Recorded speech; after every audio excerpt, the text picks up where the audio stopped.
today. My name is Kevin Bayless. I'm with the Division of State History. We appreciate state archives letting us use this great room and their support. So today we have Lee Kreutzer with the National Park Service as our speaker. Lee has been with the Park Service for 25 years and with the Trails Office for 15 years. And the title of her presentation is Boots and Paddles, Our National Trail System. So please join me in welcoming Lee. Well, hi, and thanks for showing up to hear about the National Trail System. I'm an archaeologist with National Trails Intermountain Region, which is an office of the National Park Service. And we administer 9 National Historic Trails. You can see our logos up there. Our headquarters are in Santa Fe, New Mexico, but we do have a small office just down the street. And that's where we get into the business of administering trails. And I'll talk a little bit about that in a while. This is the 50th anniversary of the National Trail System Act. And the Act established the National Trail System, and it established 3 kinds of national trails. One kind of trail is the National Recreation Trail, and I'm not going to talk much about that. National Recreation Trails are generally short regional trails that are built for hiking, biking, equestrian use, and OHV use. They're designated directly by the Secretary of the Interior or the Secretary of Agriculture.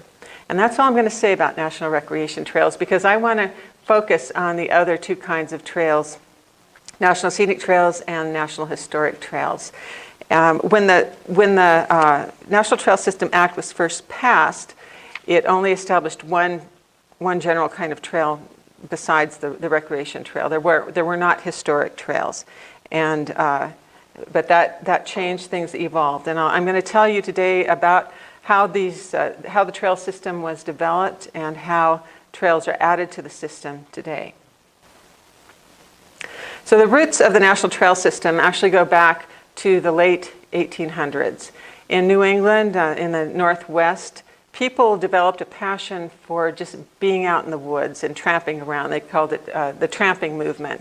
They liked to be out hunting and fishing and canoeing and hiking, and that became a passion for them. In 1921, a gentleman named Benton McKay, he was a forester, he got the idea for something that had never been done before. He wanted to establish a greenway, a continuous hiking trail through the Appalachian Mountains. It would cross 14 states and run from Maine to Georgia. He envisioned this as a trail that would link farms and campgrounds, that people could, from all walks of life, could go there, get out in the woods and experience nature. This idea kind of caught fire when it came to the attention of the New York Evening Post. They published an article about it, and people just became fascinated with that idea. So in 1925, Mackay organized the Appalachian Trail Conference, which brought people together to talk about how they could make this dream a reality. And they came up with some ideas, and they went to work, and by 1936, they had their greenway, the Appalachian Trail. They built it, it was about 2,200 miles long, and you could walk end to end, and they built it themselves. They got the rights of way and the land, and they made it accessible to everybody, and they did it all without government help. They did it all themselves, so that was quite an achievement.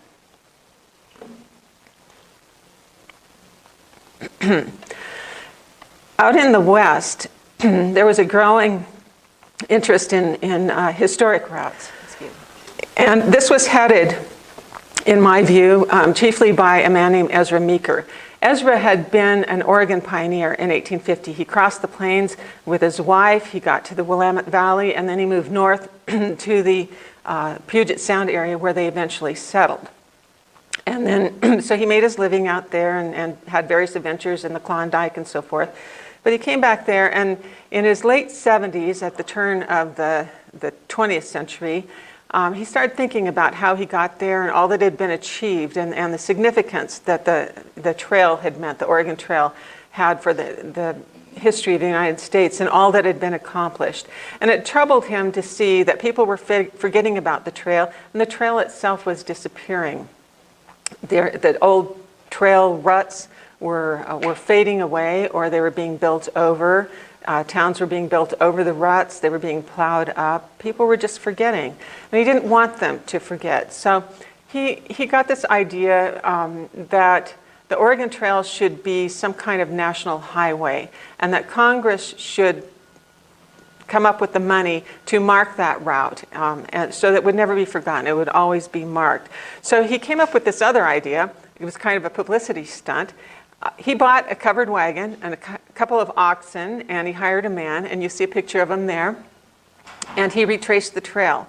And at this point, late 70s, early 80s year old man, he was walking back across the Oregon Trail. And in every town he would stop. People would flock to him because, by then covered wagons were a thing of the past. People didn't remember seeing them. The kids were curious. They'd all flock around him, and he'd talk about the Oregon Trail and what it meant. And he'd raise money for markers to start marking the trail. The lower picture on the lower right is one of his markers. We call them Meeker markers. This one's at South Pass in Wyoming. He did this several times. Sometimes he went as far as New York. Once he went all the way to Washington, D.C. Once he traveled the trail in a Model T, and once he flew over it in an airplane. And all of this was to get public support for creating this marked road by Congress. But Congress didn't act on it. And he died in 1928 without having achieved his goal. And it's kind of a sad story, but when he died on his deathbed, his last words were, "But my work is not finished." But it's okay because his work did not die there. Others picked up the torch. He had, in fact, been responsible for creating an organization called the Oregon Trail Memorial Association. And they started posting their own monuments along the trail. And these were the ones with the big copper, or not copper, what are they, bronze? I can't remember, big metallic medallions with a covered wagon on the front. And you still see some of these out. Mostly you're just going to see the stone or concrete monuments because the medallions have been pried off and stolen. But they're still out there. And also within that time frame, 1910 through 1917, Daughters of the American Revolution started commemorating old historic roads and trails by creating their own monuments.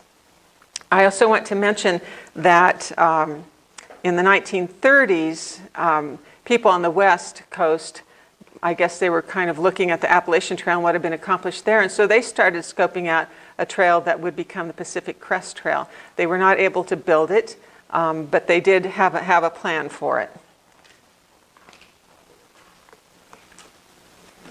So this movement is mounting.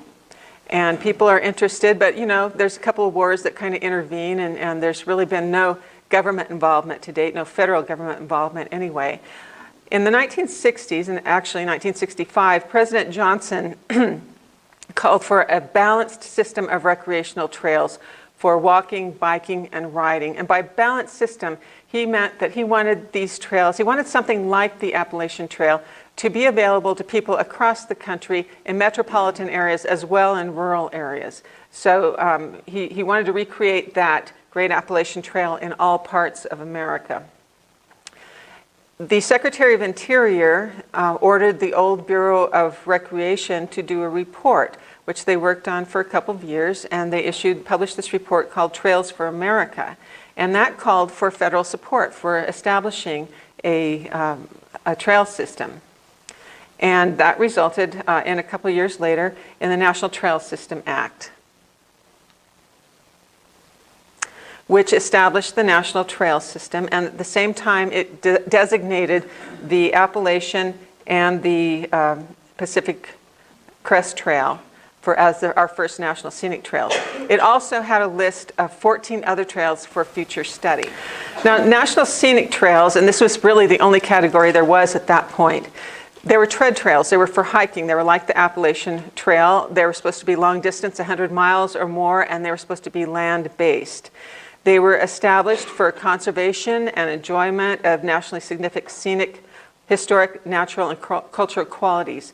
And they were meant to stand out as a recreational resource of superlative quality and physical challenge. They were kind of like long national parks. They had their own superintendents and their own offices. They had trail tread on the ground, and they had boundaries, and they were meant to be used and walked. But that list of 14 trails, 10 of those were historic trails, and they did not fit the mold. They had done several studies and determined that those historic trails were not continuous. They had been built up. A lot of those trails, like the Oregon Trail, the Mormon Pioneer Trail, were immigration trails. And so towns had sprung up and people had settled those lands.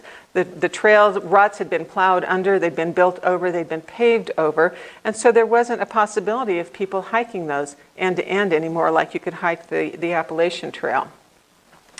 And some of them also were not land-based. The Lewis and Clark Trail, for example, the Lewis and Clark went up the Missouri River, then they got off the river and crossed the Rocky Mountains, and then they followed the Columbia River to the coast. And the Trail of Tears also had water components. So in addition, some of them weren't particularly scenic, at least not along their entire routes. Think of crossing the sagebrush plains. It wasn't something that most people think of as beautiful. I guess, it's all a matter of taste, but it wasn't going to catch your eyes like the Rocky Mountains. So these historic routes were failing the test, and they weren't being designated. But people didn't want to give up on those. So they persuaded Congress in 1978 to amend the National Trails Act, and they created a new category, the National Historic Trail. And at the same time, they designated the Oregon, Mormon Pioneer, Iditarod, and Lewis and Clark as the first National Historic Trails. They also added the Continental Divide National Historic Trails. And they made allowances for studying and potentially adding others at a later date. National Historic Trails are a very different critter from National Scenic Trails, whereas National Scenic Trails are on the ground, they're continuous. National Historic Trails are not. They don't have boundaries. They are kind of like a political designation. I think of it as rather like a state boundary. It's a political designation that crosses all kinds of land ownership and jurisdiction. They're discontinuous. You might find ruts in some places. You might find a historic site like Fort Laramie in other places. You can't really hike readily. People have managed to do it somehow, but it's not a hiking trail that you're going to continuously travel. It's meant to be driven, and then you get out and look at things along the way. Now, these corridors are not owned by the federal government, and there aren't, generally there aren't right-of-ways for public access across a lot of the land. So they're not like the Appalachian and Pacific Crest trails. They're very different. They are historic routes of travel, and they have to be nationally significant as a result of that historic use. There are a lot of different kinds of National Historic Trail. As I mentioned, some of these were immigration trails like the Mormon Pioneer and the Oregon Trail. Some of them were commercial or trade routes like the Old Spanish Trail and the California Trail. Some of them are military like the Overland Victory Trail and the Washington-Rochambeau Revolutionary Trail route. Some of them are exploratory routes like Lewis and Clark. And some of them are even social movement trails like Selma to Montgomery. And these were supposed to be developed primarily by states. The federal government was going to lead the effort, but it was supposed to be states that were going to develop these trails in concert with private parties and nonprofit groups.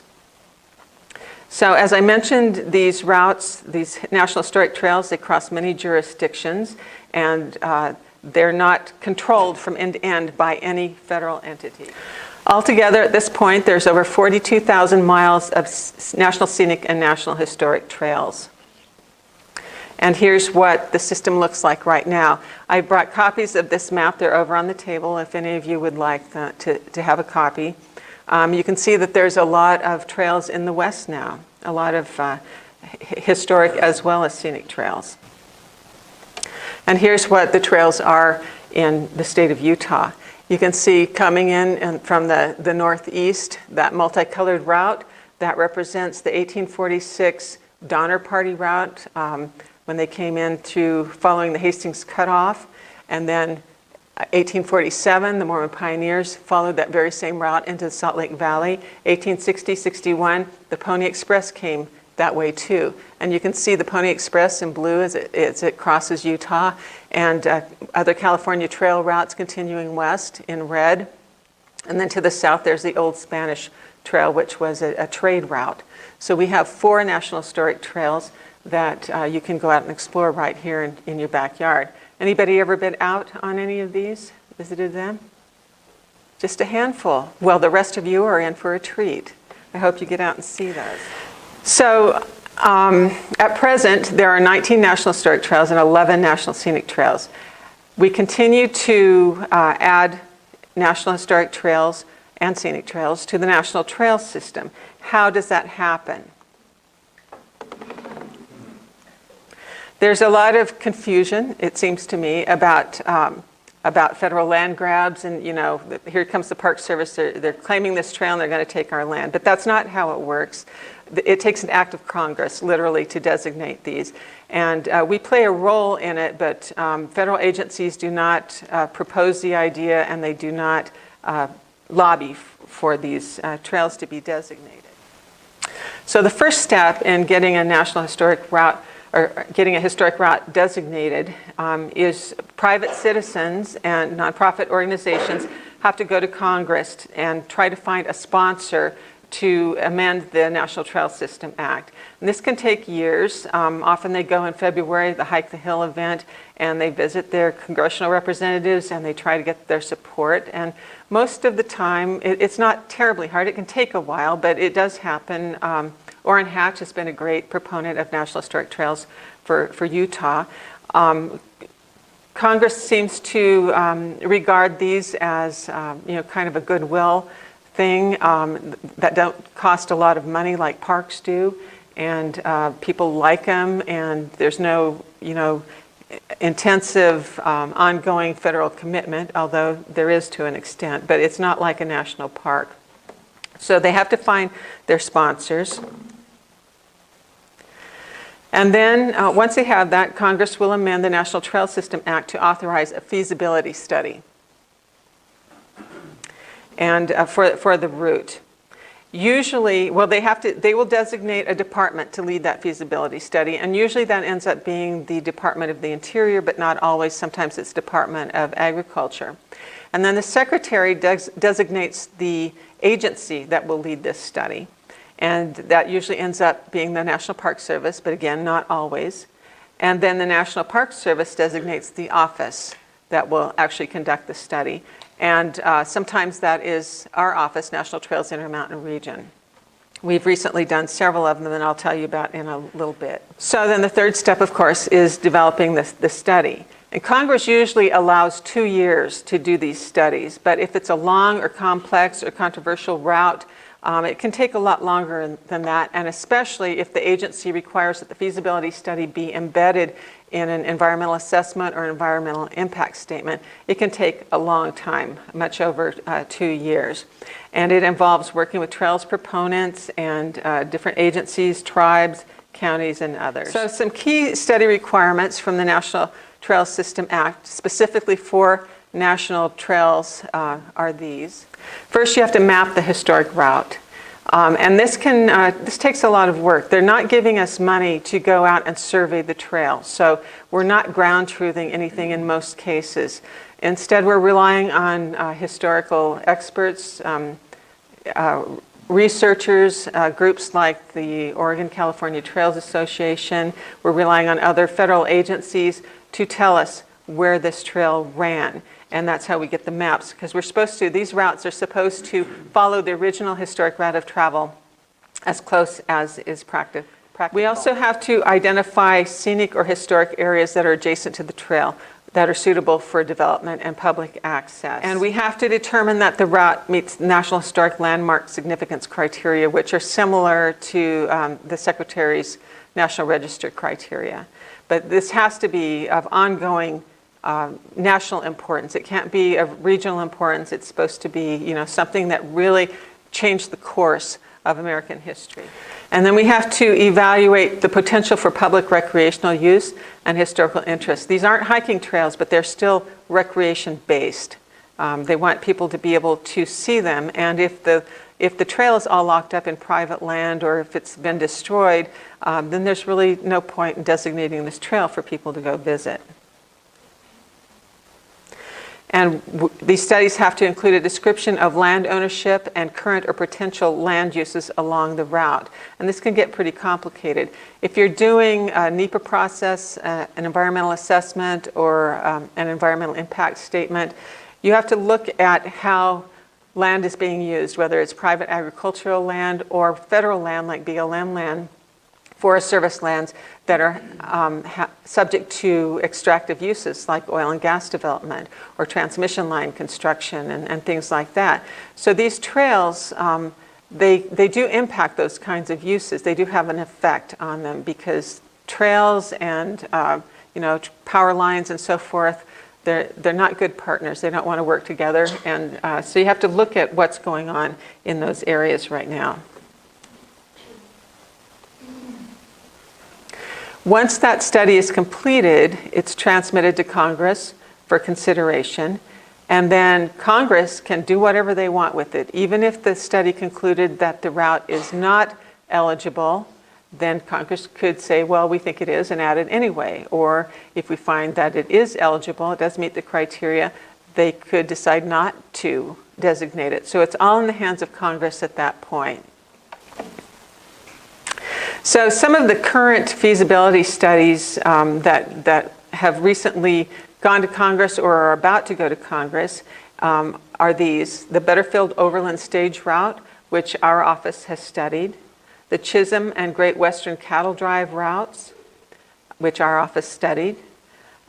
There was a feasibility study to consider adding routes to the existing Oregon, California Pony Express and Mormon Pioneer National Historic Trails, which our office studied, and additional routes for the existing Lewis and Clark National Historic Trail, which our office did not study. That trail has its own office in Nebraska. So those are all in the hands of Congress or about to go to Congress, and we'll see what happens with those. Once the trail is designated by Congress, a federal agency is assigned to implement and administer the development of the NHT. So there is a kind of an oversight. That office does not own or control the trail. It's just serving a coordinating purpose. So the federal roles, once the trail is designated, there are two of them, administrative and management. And administrative is what our office does. We're providing trail-wide coordination and consistency. For instance, we develop the trail logos, we develop the auto tour driving routes, we produce some comprehensive planning documents that hopefully others will join with us and abide by. And we work with interested partners and landowners to mark and interpret the trail on private, state, and federal land. But we don't make the day-to-day decisions, and we don't have any say in how those lands are managed. So if the National Historic Trail crosses your property, your ranch, or your farm, we don't get to tell you what to do with that. It's still your land. You still have absolute control over it. We'll encourage you to work with us and let people go see it on your land, visit it at your convenience, maybe sign it, maybe do some development there if you want a kiosk or some wayside exhibits or something. But we can't tell you what to do with it, and we can't prevent you from destroying it either. Many parts of the National Historic Trails have been destroyed by people going out and plowing them up, either because they need that land to grow their crops or because they're tired of being pestered about it. So we have no control over what happens. We just try to influence decisions, I guess you'd put it. Now the management, federal management, is done by those agencies that control the land, the federal land through which the trails cross. So, for instance, the Bureau of Land Management controls certain jurisdictions within their field areas, and many of these trails cross Bureau of Land Management. They're the ones making the day-to-day decisions about how these trails are to be protected and visited and developed. So they would be, for instance, making travel plans for giving people access to the routes. They would be marking them. They would be doing inventory. They would determine in their resource management plans what parts of the corridors would be protected and to what extent from extractive uses and construction and so forth. And they're the ones that are doing the NEPA EISs and the EAs and the Section 106 work on those. They invite us to participate in some of those decision-making processes. And again, we can't tell them what to do. We try to influence them, and we try to work together, the managers and the administrators. Now, in some cases, there are both, an agency will be both an administrator and a manager. So let me back up for a minute. The NTIR administers 9 National Historic Trails, and we co-administer 2 of those with BLM. BLM also, in addition to those, administers the Iditarod Trail, and the Forest Service administers the Nez Perce National Historic Trail. So it's not all Park Service. And then all of those agencies also manage land. So in some cases, BLM and Forest Service would be playing a dual role. They're both the administrator, end-to-end coordination role, and they're the manager that decides what's going to happen on that corridor on their land. Not outside of federal boundaries, but just within their land. The Park Service itself doesn't manage much of the National Historic Trails that we administer, because it just depends on if the trails cross a park or something. So one example of a place where that happens would be Fort Laramie in Wyoming, or Whitman Mission National Historic Site out in Washington. It doesn't happen a whole lot on our trails. Sorry, now that this one isn't advancing, so I'm going to have to read off the screen. We also work with other partners, both as managers and administrators. One of the things that the administrative office does is we support certain projects. We can find funding. Sometimes we can fund it with our own base budget, or sometimes we can help them find other grants from outside. And these pictures here show a couple of places where other organizations and private parties and willing landowners have allowed us to help them develop some sites. We also work with Forest Service and BLM.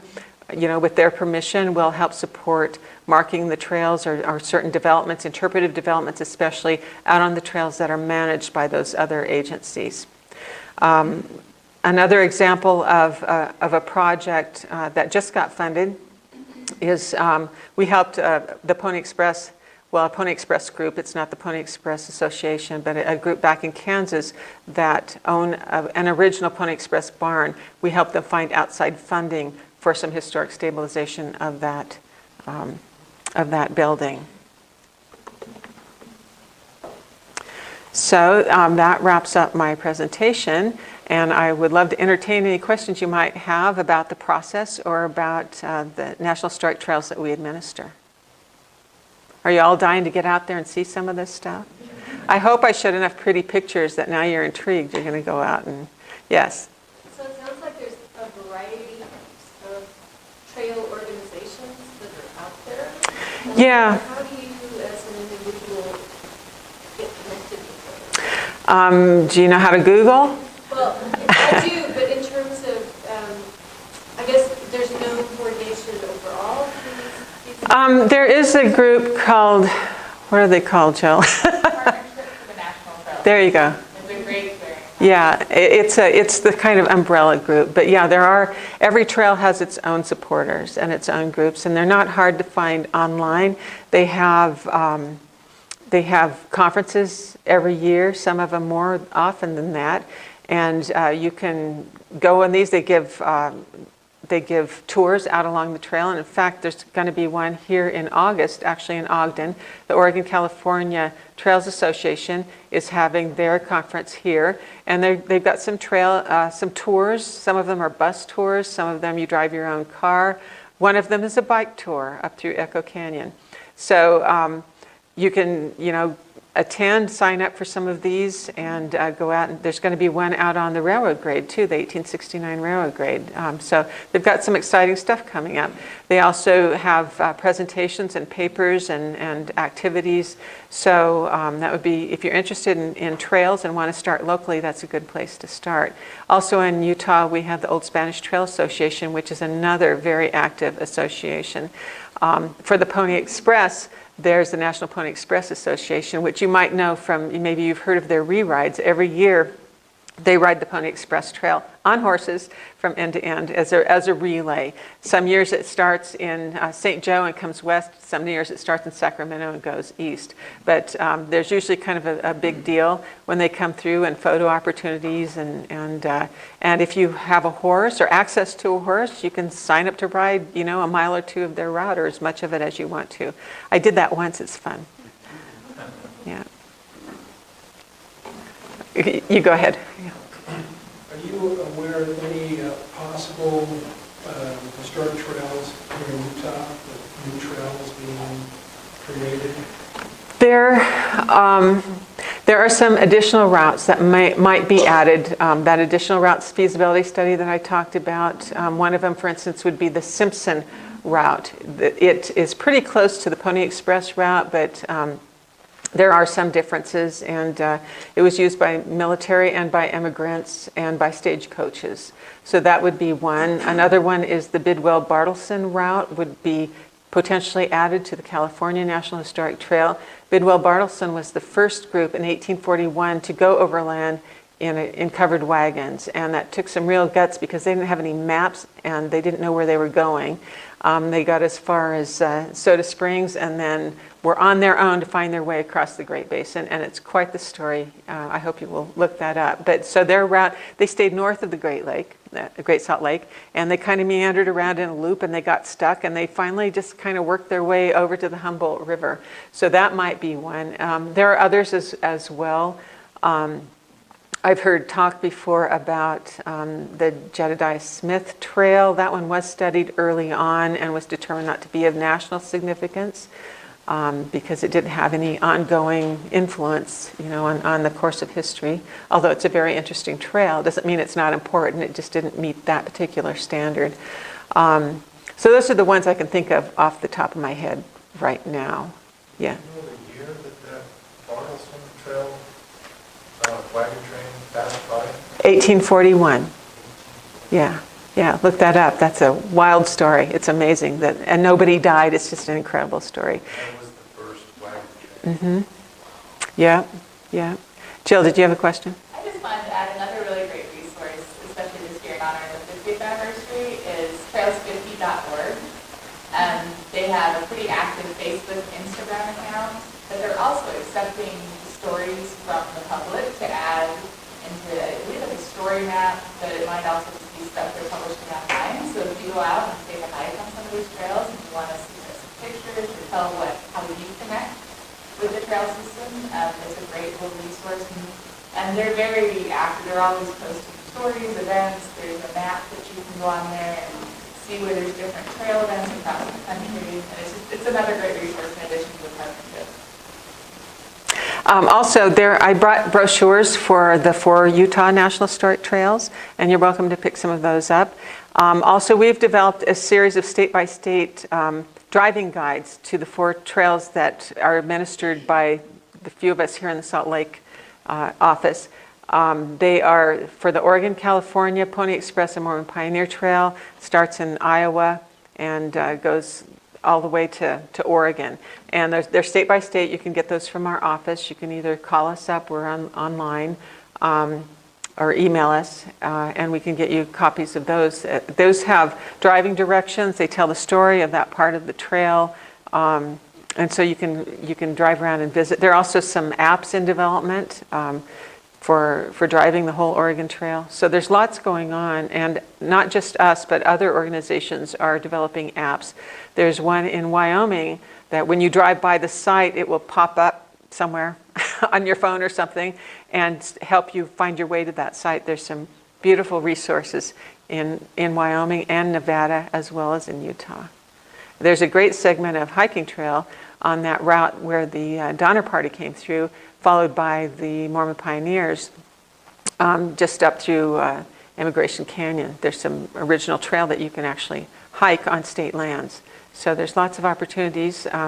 If you want to drive, there's some great Pony Express Trail and California Trail out west. A lot of that is administered and managed, it's managed by the BLM. And you'll find lots of interpretation out there and things to see, in original wagon ruts where the Donner Party wagons rolled, and that's another pretty wild story. I'm sure some of you have heard of it, but you might not know the details, and it's worth digging into. Any more questions? Yes? What if there was a small portion of a trail, a historically significant trail still preserved? Would that still be something that could be listed?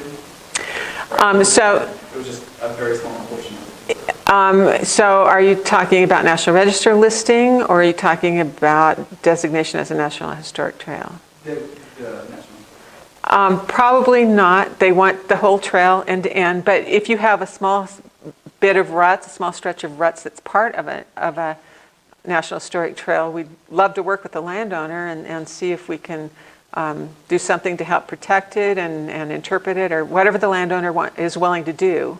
We also have a program called certification, where you can have that property certified by the National Park Service as part of the National Historic Trail. So there's lots of options, and if you know of landowners that have original trail remnants that might be interested in working with us, please let us know.